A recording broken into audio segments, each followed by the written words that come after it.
اهلا بيكم حلقة جديدة من سلسلة في الرحلة.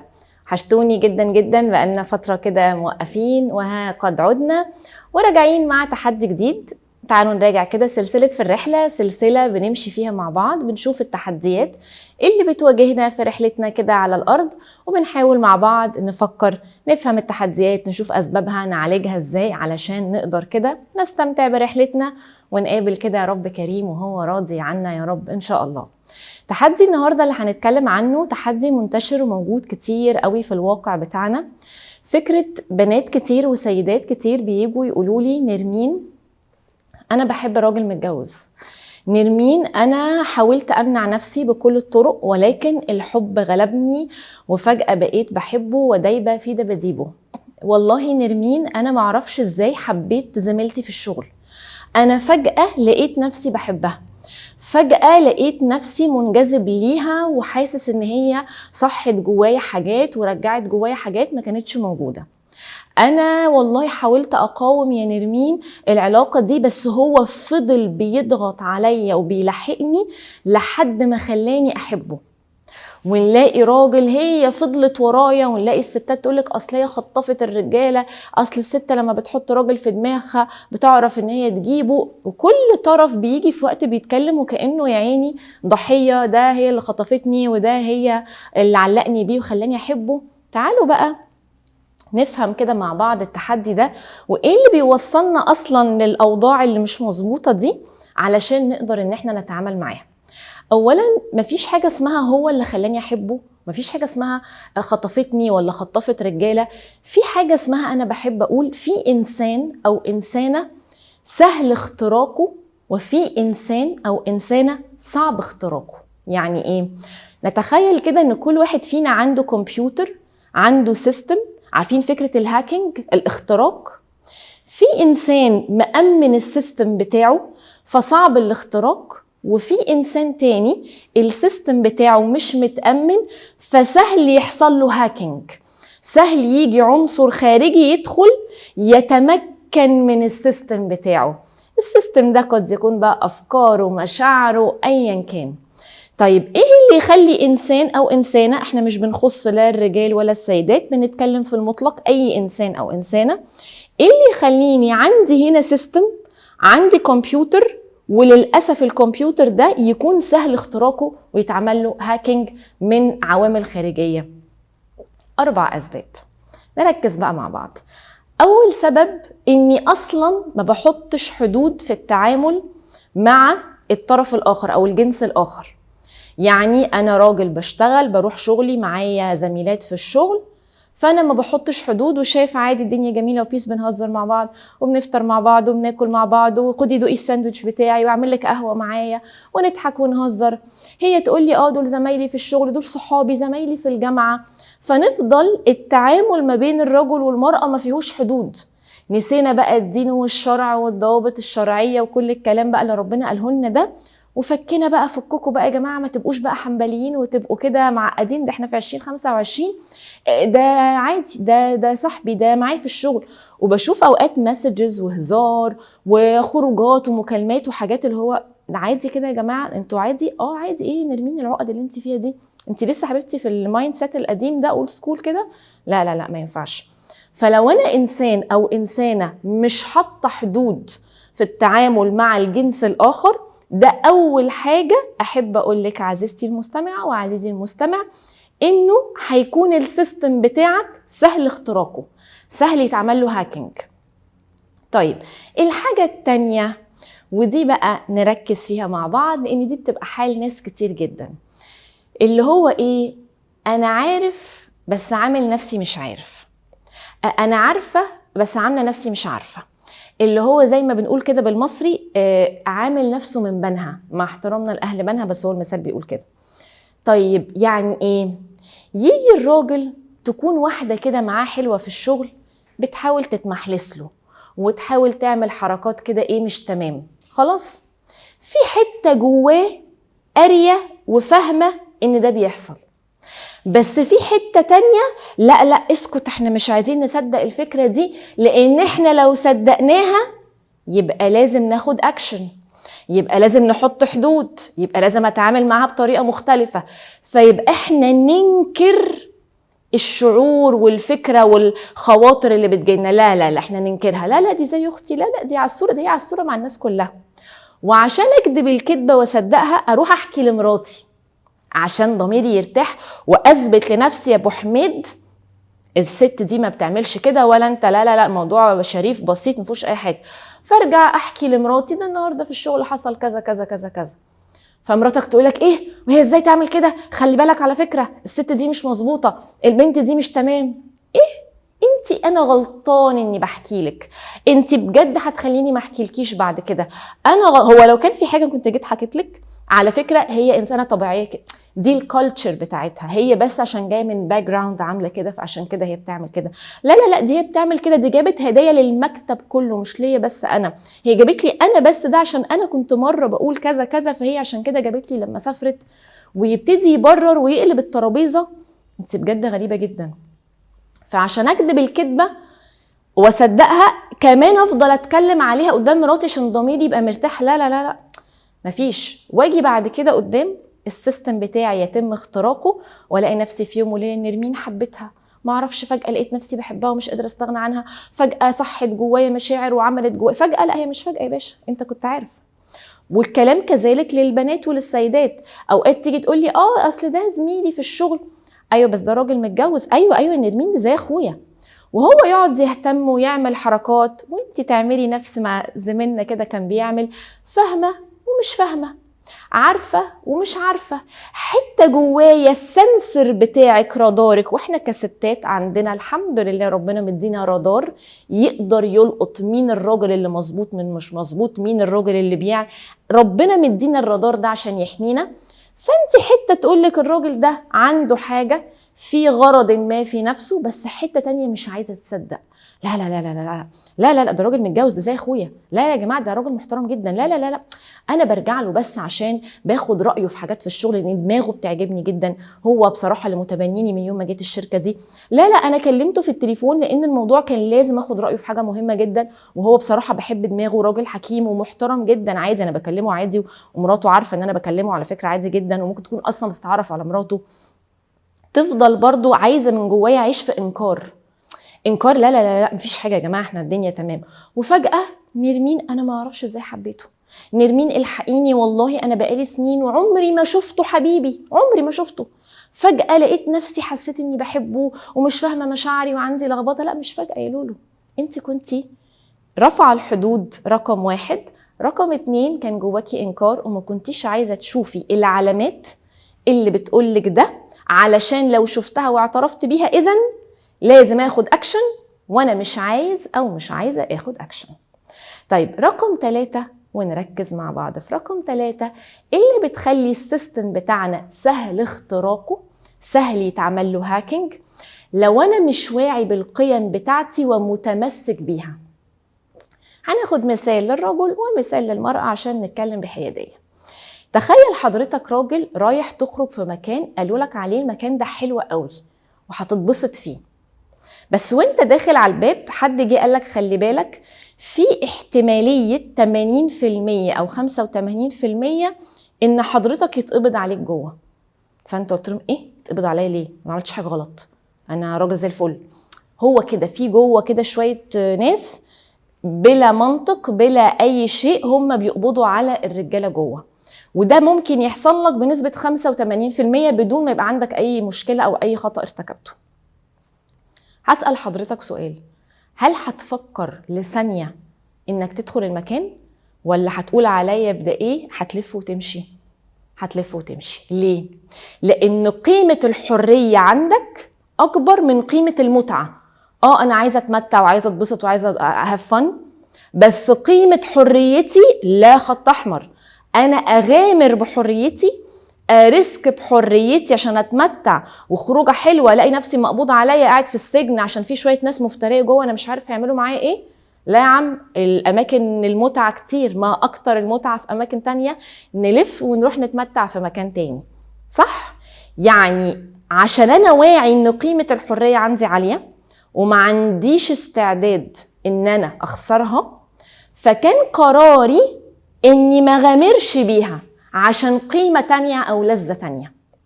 ما هو ده يا باشا بقى اللي احنا بنقوله.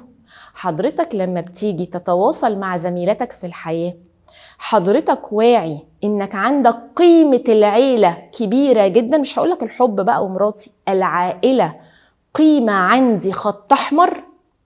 واي احتمالية اني اشوف زميلة ليا حيزبونة معايا بتحاول ترسم عليا، بتحاول تتمايز، تتكلم، تتودد، تتخطى حدودها، تعمل، لو انا 1%، 5%، 10% واعي وانا مش عيل صغير مراهق عندي 16 سنة ولا 20 سنة ان اخرة ده الانسان ضعيف وعادي جدا ممكن يتم اختراق السيستم، فاخسر القيمة اللي هي العائلة عندي عشان قيمة تانية، متعة معينة، حب معين، شهوة معينة، ايا كان، يبقى هتدخل وتغامر في علاقاتك وفي معاملاتك واحتمال اخسر قيمة العائلة؟ ولا هتقول لا بناقص، الحلال كتير واللذات كتير والمتع كتير، خلينا يا عم نروح نستمتع ونتبسط بطرق تانية بس ما نعملش اي حاجة ممكن تهد وتلمس في قيمة العيلة. يبقى انا لما اقول اصلا انا لقيت نفسي بحبها، لا هو انت ما لقيتش، محدش بينام يصحى يلاقي نفسه بيحب واحده، كان في تجاوزات قبلها كتير، وكان في عدم وعي باولويات وبقيم، في بقى الكلام الكتير اللي احنا قلناه ده. وانت كذلك عزيزتي اللي ما تفتكريش نفسك بريئه. يعني حضرتك لو كان عندك قيمه عاليه اسمها احترام الذات، تقدير الذات، ما كنتش هغامر ادخل في علاقة انا عارفة ان بنسبة كبيرة العلاقة دي هتكون في الضلمة. احنا مجتمع بعيدا عن صح او غلط بنقول بلساننا الشرع بيبيح التعدد، بس احنا كمجتمع وكبيئة بنرفض التعدد، وفي نظر المجتمع الزوجة التانية دي ليها منظور سلبي تاني. مش بقول ان ده صح، بس بقول ده الواقع. فبنسبة كبيرة، مش بقولك 100%، 80 برضو 85%، انا لو دخلت العلاقة دي بنسبة كبيرة هكون زوجة في السر، مش هكون زوجة في العلن. بنسبة كبيرة هاخد فترة معاه على ما هياخد قرار يتجوزني ولا لا، يواجه اهله، يقول لمامته، طب يقول لمراته، طب مش هيقول لها، طب هيخبي. هيبقى هعيش مواقف هكون فيها انسانة في الضلمة، هكون فيها انسانة بكلمه بس ما بيردش عليا عشان مراتي جنبي، هكلمه في مواقف هيتخانق معايا، انت ازاي تطلبيني في الميعاد ده، انا مش قلتلك طول ما انا في البيت ما تكلمينيش. هعيش اهانه لما يجي يخرج معايا وياخدني في حته ضلمه ولا في اماكن مغموره عشان ما حدش يشوفنا ويروح يقول لمراتي. هعيش معاه اهانه انه يظهر ويختفي. ده كله بيخبط عندك قيمه احترام الذات، تقدير الذات. ما تمسكيليش احنا هنتجوز وشرع ربنا، ايوه شرع ربنا فيه الاشهار على فكره. هو في اشهار هنا بيعمله؟ هو لما بيجي يتجوزك كام زوجه جايه تقول لي انا متجوزني من ورا مراته؟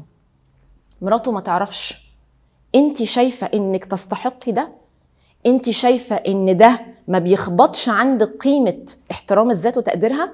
ان انا عشت طول عمري في الضلمه ليه؟ لما انت مقتنعه انه شرع ربنا بتقبلي ليه انه يكون في الضلمه؟ شرع ربنا، شرع ربنا اصله الاشهار اصلا، وان يكون في النور.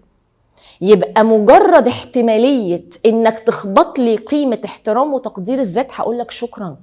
القيمه دي ما بهزرش فيها، القيمة دي ما بغامرش فيها، مش بريسك فيها فلاقي نفسي السيستم بتاعي اخترق وحصل لي هاكينج عشان انا عاملة، مش عشان انا ضحية، عشان انا عاملة 1 و2 و3 اللي انا بتكلم فيهم، فلاقي نفسي في الاخر ايه ده، اصلا انا ضعفت فتنزلت عن احترامي بقى لذاتي وتنزلت عن عيلتي وتنزلت عشان انا مسكينة وضحية وعشان انا غصب عني. لا، مفيش حد كان غصب عنه، كل انسان ماشي ماسك فرامل في ايده، يا بيفرمل يا بيسيب الطريق ماشي. آخر نقطة وآخر سبب بيوصلنا للأسف لهذا الوضع الحزين اللي بنعيشه في حالات كتير حوالينا هو يا جماعة بعدنا عن ربنا وعدم تقوى الله. لو كل إنسان والله يا جماعة يخلي كده جواه تقوى ربنا ويتقي ربنا ويشوف ديننا ورسولنا علمنا إيه، لا يؤمن أحدكم حتى يحب لأخيه ما يحب لنفسه. تحب لأختك اللي انت عمال بتعمله مع بنات الناس، تحب لأختك، تحب لبنتك انك حد راجل يفضل فوق راسها عمال يزن عليها وعمال وعمال وعمال اللي انت بتعمله في بنات الناس. تحبي اللي انت بيتعمل فيكي، وان انت دلوقتي بتعرفي وانت المتعه واللذه، ويجي يقول لك انت احلى حاجه، تحبي في يوم من الايام هو يروح من وراكي يعرف واحده تانية ويقول لها انا كنت فاكر هلاقي سعادتي معاها، ويروح يعرف واحده تانية عليكي؟ تحبي ده؟ اللي انت ما تحبيهوش لنفسك ما تحبيهوش لغيرك. طب ما هو نفس يا جماعه الشرع اللي قالك التعدد هو ذات نفسه الشرع للرسول عليه الصلاه والسلام، قالك من غشنا فليس منا. لو حضرتك بتغش مراتك وبتخادع مراتك، من غشنا فليس منا. ولو حضرتك قابله وفرحانه بالحب انه هو بيغش مراته عشان بيحبك وبيختارك، هو ذات نفسه الانسان ده مادام موافق لكونسبت الغش، فانا زي ما غشتها هغشك، لان القيمه عندي انا خلاص، انا اقدر ابقى اكون انسان غشاش. ما عنديش تقوى الله، ما عنديش خوف من ربنا، ما عنديش مرجعية، ما عنديش الكسوف قبل ما يكون من المجتمع ولا من مراتي ولا من أهل مراتي، كسوف من الرسول عليه الصلاة والسلام لما قابله، لما هقف قدامه وكنت راجل بستخبى وكنت راجل بكذب وكنت راجل بعمل وكنت راجل لا لا لا، أنا ما أقدرش أعمل كده، أنا بتقي الله. ويوم ما هحب أعمل شرع ربنا هعمله برضو على السنة. أنا أعرف حالة، ودي كانت الحالة الوحيدة اللي أنا سمعتها، إنه الزوج أعجب بواحدة، وأول ما أعجب بيها هو قبل ما يروح يتكلم معاها راح قال لزوجته انا معجب بفلانه وانا هروح اتكلم معاها وهتعرف عليها، معرفش هي هتقبل بظروفي ان انا اصلا متجوز ولا لا. وزوجته كانت على درايه بده، بعيدا بقى عن ان اكيد كان في خلافات وصدامات وقصه طويله، بس ده راجل من الاول كان عنده مبدأ، خلاص انا بتجوز على الكتاب والسنه، يعني اشهار، يعني انا مش هروح اخدها في الضلمه اتعرف عليها، يعني زوجتي هتبقى عارفه، مش هتقولي انت رايح فين، ولا رايح مشوار، رايح قابل اسماعيل بيه، رايح قابل واحد صاحبي انت ما تعرفيهوش، لا انا مش هغشها، مش هكون ماشي في جوازه ورايح احب واحده ورايح اتعرف عليها وقابل اهلها وهي نايمه في العسل ما تعرفش حاجه. من غشنا فليس منا. لا انا مش كذاب، انا ما دام بعمل شرع ربنا يبقى هعمله مظبوط، وهعمله بالحلال، وهعمله من غير ما اغشك ومن غير ما اكذب عليكي. يبقى مهم قوي يا جماعه نخاف من ربنا، ومهم قوي ان احنا نبقى فاهمين ان في حوالينا ناس ممكن تكون ضعيفة عندها احتياجات، وفي ناس تانية بجد أشرار، في راجل شرير وفي حيزبونات حوالينا. الحياة ما فيهاش ملايكة، يبقى لازم يبقى عندي تقوى الله. عشان كده من ضمن السبعة اللي ربنا بيدلهم في عرشه يوم لا ظل إلا ظله، الراجل اللي دعته امرأة ذات منصب وجمال بس قال إني أخاف الله. صعبة، ربنا عارف إن ده الشيء مش هينجيك منه إلا إن أنت تكون بتخاف من ربنا. ان واحده عماله انا عارف انها بتتمايص عليا، انا عارف انها بتدلع عليا، انا عارفه ان الراجل ده فهم احتياجاتي وانا رافعه الحدود انا وبتكلم وحكيت له عن مشاكلي مع جوزي ومشاكلي مع اولادي ومشاكلي مع حماتي واحنا بنفطر بقى في الشغل الصبح، فهو فهم احتياجاتي فهو بدأ يدخل لي عليها. انا فاهمه انه بيدعوني دلوقتي، فاهمه ان هو بيلعب على ده، فجوايا قلبي بيقول لا اني اخاف الله. لا، عايز حاجه عندك بيت بابا، رقم بابا تروح تقابله ونشوف بقى ساعتها هنعمل ايه، والاشهار والاحترام وكل الكلام ده. غير كده اني اخاف الله، عندي تقوى لا يمكن اعمل كده. لو الانسان ظبط الاربع ثغرات او الحاجات اللي ممكن توقع لي السيستم ده، هيحمينا من السيستم بتاعنا يكون مخترق، يتعمل لنا هاكينج، ونلاقي نفسنا في يوم بنقول لك انا ضحيه، هو اللي خلاني احبه وحببني فيه وخلاني متعلقه بيه وما اقدرش اعيش من غيره، انا والله نرمين فجاه لقيت نفسي بحبها، هي مش عارفه عملت ايه، اصل هي خطفت رجاله، اصل والكلام ده كله. كل انسان يشوف الاول هو عمل ايه قبل ما يحاسب اللي قدامه هو عمل ايه. وده يا جماعه برضو مش ببرأ بيه الناس، تاني انا بقول وبعترف في ناس في الحياه معانا غير سويه، في حيزبونات عايشين، في رجاله اشرار وغير سويه عايشين، والناس خربين البيوت. انا اتكلمت في البارت اللي الانسان بيتحمل فيه المسؤوليه، ولكن رساله سريعه جدا لاي شخص بيسعى انه يخرب بيت حد سواء راجل او ست، انتوا اقرب للشيطان وبتعملوا اكبر عمل محبب عند الشيطان. الشيطان لما بيقعد كده وبيجمع كده الايه رجالته كده والشياطين اللي حواليه، عملت ايه، عملت كذا كذا، ما عملتش حاجه، عملت ايه، ما عملتش، اللي يقول له ما تركته حتى فرقت بينه وبين زوجه، ما سبتهمش غير لما سابوا بعض. يقول لك ده ادنى واحد منه منزله، تعالى لي، ايوه انت اللي عملت فعلا حاجه كبيره، تعالى جنبي. اكبر عمل الشيطان بيحبه هو انه يفرق بين راجل وزوجته، فلو انت او انت بتعمل الفعل اللي بيفرق بين الراجل وزوجته، فللأسف احترسوا من عقوبة ربنا في الدنيا وفي الآخرة، لأن ده أكبر فعل الشيطان بيحبه. أشكركم جدا، هشوفكم إن شاء الله في حلقة تانية.